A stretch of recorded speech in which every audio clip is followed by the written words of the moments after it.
कि जगिया से चल गई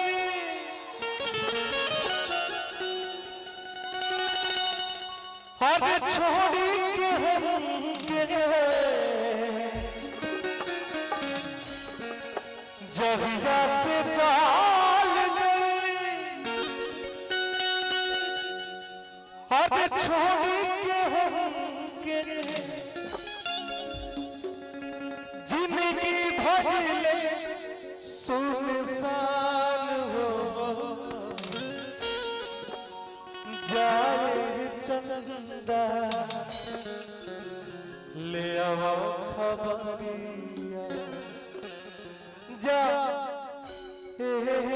चंदा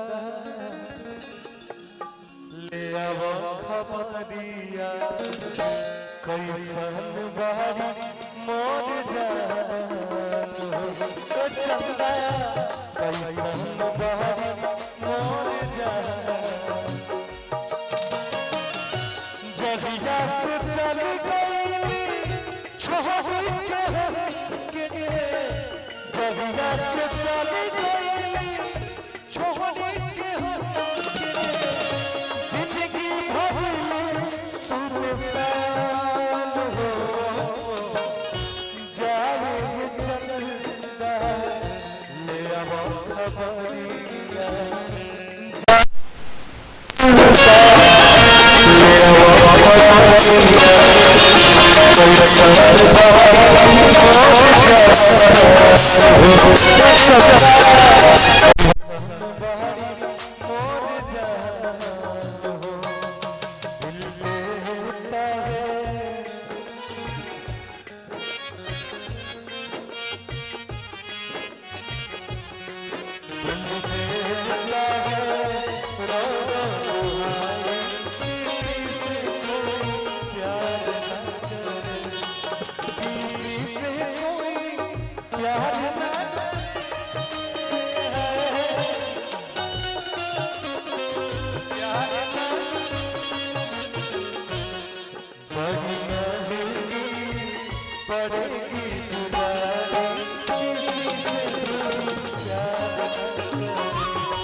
रोवत हुई है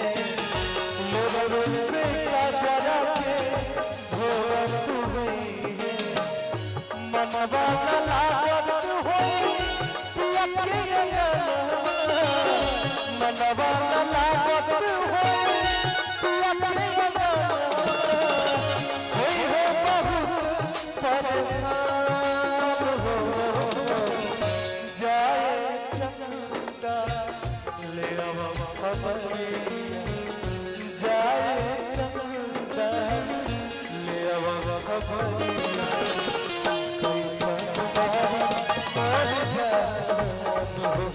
चंदा कैसा बारी